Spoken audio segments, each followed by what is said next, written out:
Welcome to the AFR Saints channel, where we provide you daily content on your favorite team, the New Orleans Saints. Do us a favor and hit that subscribe button. Be sure to leave your comments below and smash that like button. Who dat? Mike from neworleans.football. Mike, how are you, man? Appreciate it as always. Doing great. It feels like a Thursday when I'm with you, Matt. You know what? It gets us one step closer to the weekend of football, so I'm for it. It is kind of weird, Thursday Night Football was such an accelerated week. Let's start, Mike, with the injury report. 5 players out: Juwan Johnson, J.T. Gray, Landon Young, James Hurst out, Ryan Ramczyk out. What do the Saints do on the offensive line with 2 starters and 3 players in all out? And look, the biggest decision they have to make is whether they want to play Trevor Penning or not, because they wanted to bench him and give him time to sit back and reset. And they were so dedicated to doing that they kept him on the bench last week, even when Andrews Pete was out, and they put Max Garcia in at guard. So I'm not sure that he's definitely the solution at left tackle. So, other options include Cam Irving, a really experienced guy that they just added to their practice squad 2 weeks at either tackle spot. Andrews Pete moving back over to left tackle, where he's obviously played in the past. We're going to see a lot of line shuffling with this team, and that's just going to add to the challenge of an offense that has lost its way. Or never found in the first place. Yeah, maybe so. Do you, except for like the first drive of the preseason when they went right down the field, we're like, okay. It looked so good. Okay. It was such a mirage. It was so clean. They used everybody. Best guess of what they do on the offensive line? Yeah, Cam Irving makes the most sense as right tackle. He's played a lot of games there. And then I would say either Penning left tackle, Pete left guard, or Pete left tackle, Garcia left guard. Man, this feels kind of like the COVID year. Actually, I don't even want to recall that. Look, it's been 3 years. It's been 3 years in a row, and the offensive line has not played well enough. Absolutely, has not played well enough this year. Even when they had all their guys healthy, they were healthy all preseason. They started week 1 with their 5 starters. They started most of the first month of the season with their 5 starters, and they've underachieved. It's been one of the bigger disappointments of the team. But just in general, the injuries that have hit that unit for 3 straight years now have really, really derailed this team as much as anything outside of probably the quarterback injuries and the Michael Thomas injury. To what do you attribute Ryan Ramczyk, Eric McCoy, their play dropping off? Yeah. Because they were consistent. I don't know. Maybe when you carry a heavier burden when the guys next to you don't have their jobs locked down. James Hurst really struggled this year, moving back from tackle to guard. Trevor Penning has obviously struggled quite a bit this year. These guys are losing one-on-one battles, though. It's not miscommunication issues.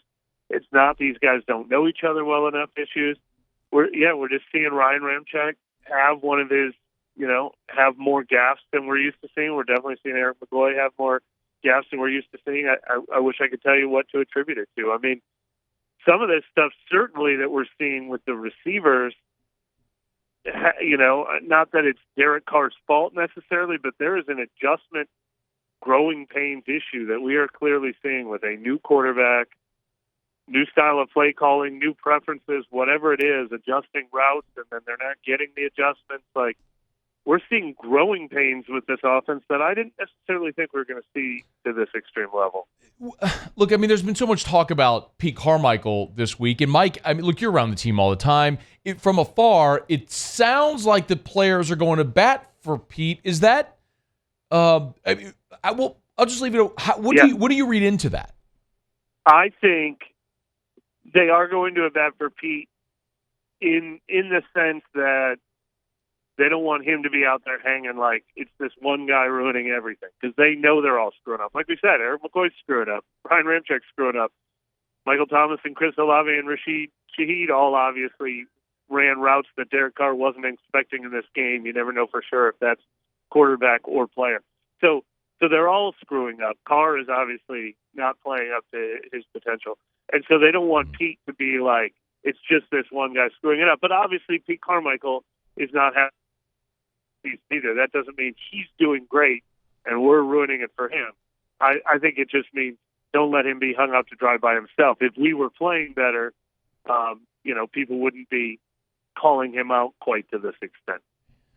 Mike Triplett's with us. He's on Twitter at Mike Triplett, neworleans.football. Our chats every week are brought to you by Benny's Car Wash, bennyscarwash.com. Mike, if this persists, I'm going to ask you a hypothetical that we could talk about in the media, and you know what I'm going to ask you. But if this persists, do you see midseason changes? I don't think it's off the table. And this is a time of year where it could be, if another game looks like that, and then they have 10, 11 days between games, firing Pete Carmichael, I don't feel like they're on the verge of that. Stripping them of play calling duties and giving them to Ronald Curry, I don't think that's out of the question. Certainly they have to make changes in how they're doing things. Now, Pete Carmichael hinted at simplifying the playbook a little, and Dennis Allen told a story about how when the defense was having red zone struggles a few years ago, he simplified his defensive playbook and said, let's get great at running the things we do run. And he said they've become one of the best red zone teams doing that. So I think that's certainly possible.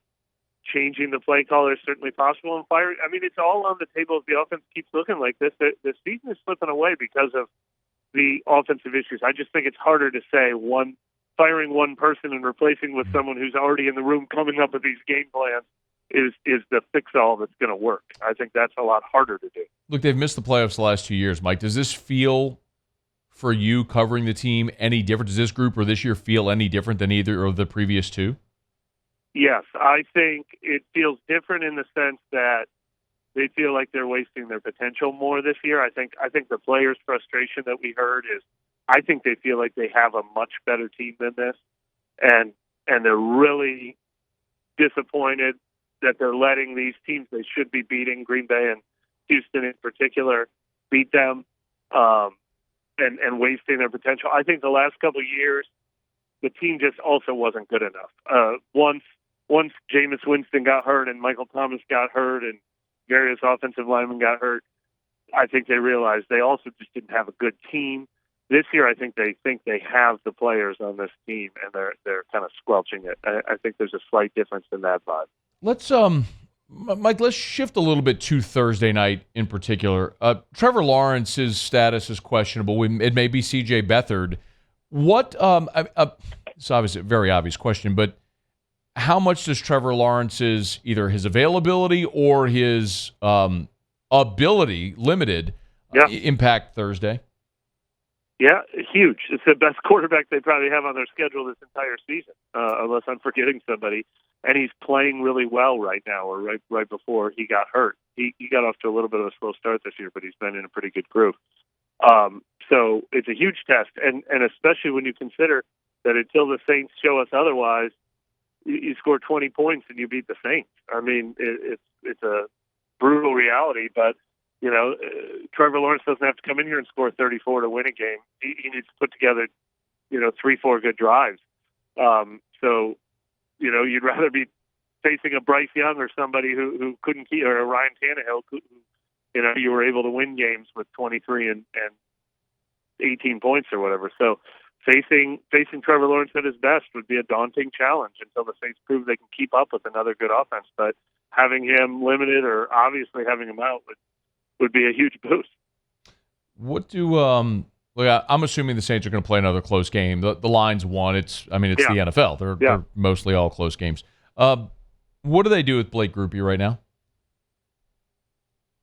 Well, the funny thing about Blake Grupe, I mentioned this right after the game. I was trying to do the math in my head, and I even under it. I said I think he's at 80% this year. He's actually at 81.5%, which is sort of the average for all kickers.